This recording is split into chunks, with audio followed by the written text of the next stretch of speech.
Hello, my name is Ralf Friedrichs. I'm an addiction recovery coach, a life coach, and the host of this show, the Take Your Life Back Today radio show. You can see a video version of this if you go to YouTube under my channel, Take Your Life Back Today show, or my first name, Ralf Friedrichs. The gift everybody needs. The gift everybody needs. Just find somebody to be good to each and every day. It's not hard to do. I wonder what our world would be like for each of us to find somebody to be good to each and every day. What would our city be like? What would our office be like? What would our schools be like if we made it a priority to brighten somebody else's day? Scripture teaches every opportunity we have, we should do good to people. See Galatians 6:10. That means we need to be on the lookout. We need to be proactive. We need to have the mindset of, who can I bless today? For whom can I do a favor? You can't just sit back and wait for the need to come to you. My friends, you have to go after those needs. The scripture is clear, and it says that in the last days, the love of the great body of people will grow cold. See Timothy, 2 Timothy 3:1-8. That simply means that people will be so busy, they'll be focused on their own needs. They will be so caught up in their drive for success that they won't take time to make a difference. That's what that means. Sometimes it's easy for us to get so caught up in our own little world that we are focused only on ourselves. I've got my plans, you might say. Don't get me off my schedule, you might say.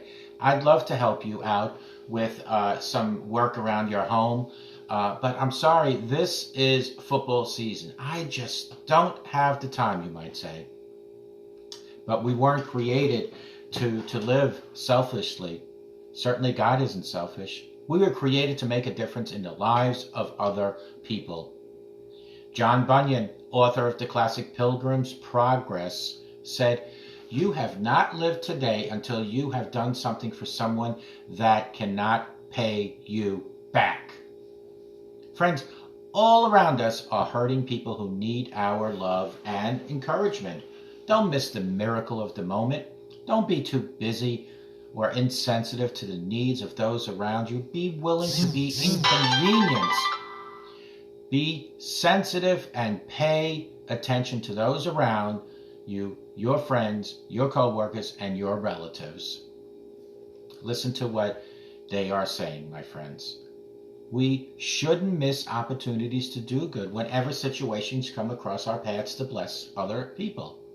Jesus says, when you do it to the least of one of these, it's like you're doing it unto me. See Matthew 25:40. Proverbs 19:17 says, he who is gracious to the poor man lends to the Lord, and he will repay him for his good deed. When you give to those in need, you are lending to God, and God knows how to pay you back with interest. You may not be able to give money, but you can babysit for that single mother. Maybe babysit the children that she has. You don't give her, why don't you just give her a break one night? Tell her, you go do something special for yourself. You go ahead and just do that. Here's a gift certificate. You go up to the mall. You go get your nails done. Our family's going to keep your children tonight.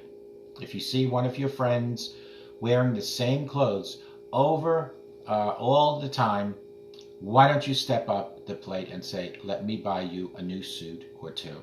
Or take this gift certificate and go and get yourself some new clothes. Why don't you do that?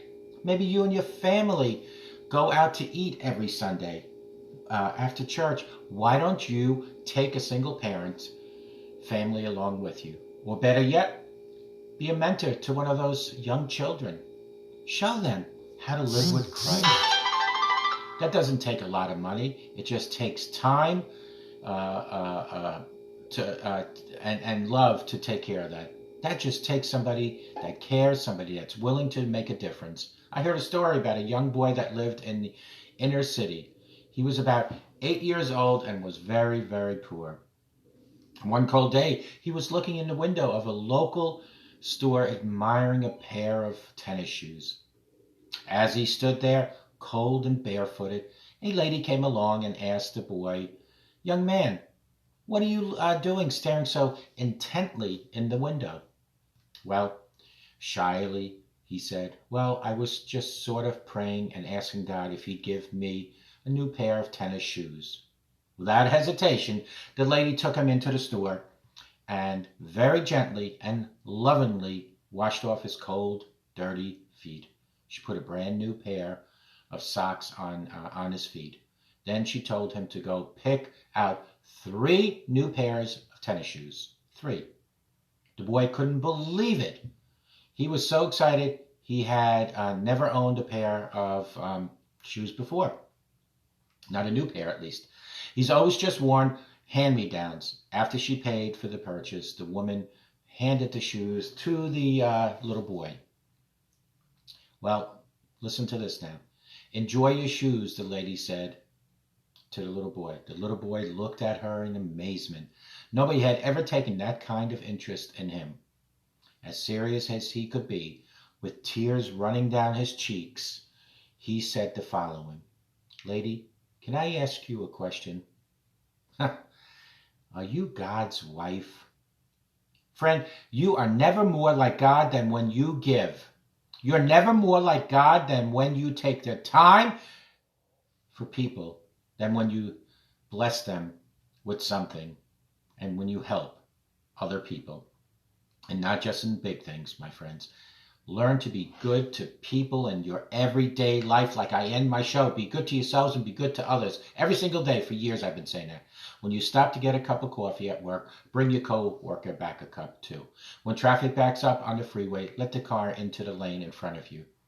At the grocery store, when you have a bunch of groceries and somebody behind you has just a few little things, let them go ahead of you.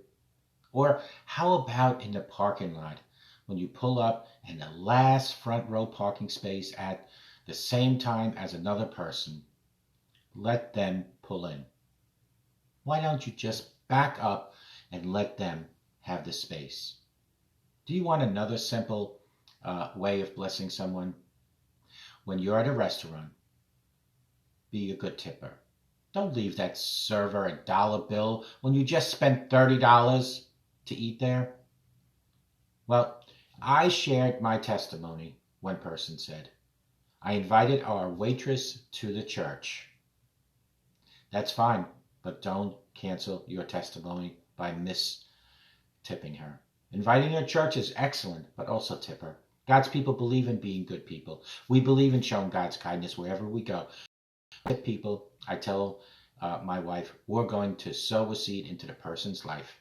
Here's an opportunity to bless someone with our words and our money. When I leave that place, I want that server to be able to say, that couple sure is generous, and they invited me to church. They are good people. Love is seen in our actions. This world does not need to hear another sermon nearly as much as it needs to hear about being good and being good to others. Learn to give your time, your money, or an encouraging word when you show love. You are showing God to the world, and don't worry if you don't get any credit. When you let somebody in traffic in front of you, you may never see that person again. When you give somebody $20 because you had compassion in your heart, you may never hear back from them. But let me assure you, as I sit here in front of God, God is keeping records. He's seen every time you've been good to somebody. He's heard every encouraging word that you've spoken to someone. God has seen all the times when you went out of your way to help somebody, but they'll never even said thank you to you. The scripture says when you do things in secret, when you do things without getting any credit, when nobody thanks you, God sees it, and he will even receive a greater reward. I mean, he'll give you a greater reward, and you'll see that. It's one thing to make a big splash and let everybody know how generous you are, but if you really want to be blessed, do something good for somebody and don't tell anybody about it. Leave some cash in an unmarked envelope on the desk of that coworker that's struggling to make ends meet. Do that at the restaurant. Buy somebody's dinner and remain anonymous. Clean up the kitchen at the office and don't tell anybody that you did it. When you do things in secret, you don't get any credit. You are sowing a seed for God to do great things in your life. Or maybe you overhear one of your coworkers saying, next week I've got to take my car into the shop. I don't know how I'm going to do that. I don't know how I'm going to get to work. Why don't you tell him or her, let me swing by and in the morning and pick you up. Oh no, that's too far, the coworker might protest. It's out of your way, she might say. You can say, it's no big deal. I'll be glad to do it. And say it with a smile. Listen to what people are saying around you and look for opportunities to bless each and every one if you can. A while back, I had a friend over to help me with a project. I just bought a brand new computer monitor, one of those flat screens, really large, real easy to see. My friend said, Ralph, I love your monitor.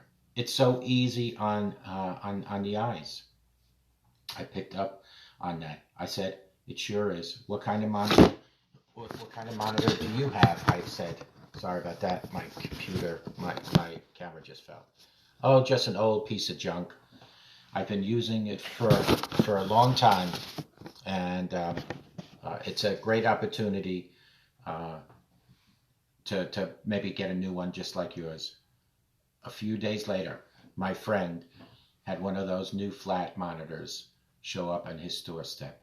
That was too good of an opportunity to pass up. I realized, well, I can't do it all the time. We can't spend all the money of that, but we should be able to do something good for somebody else. And that good friend was my father years back. Why don't you make a decision with me that you are going to start being good to people? Make that decision starting today. And remember, true love is always backed up with our actions. People are watching us, and one of the best witnesses that we can have is simply by being good to people. If you get up every day and focus on how you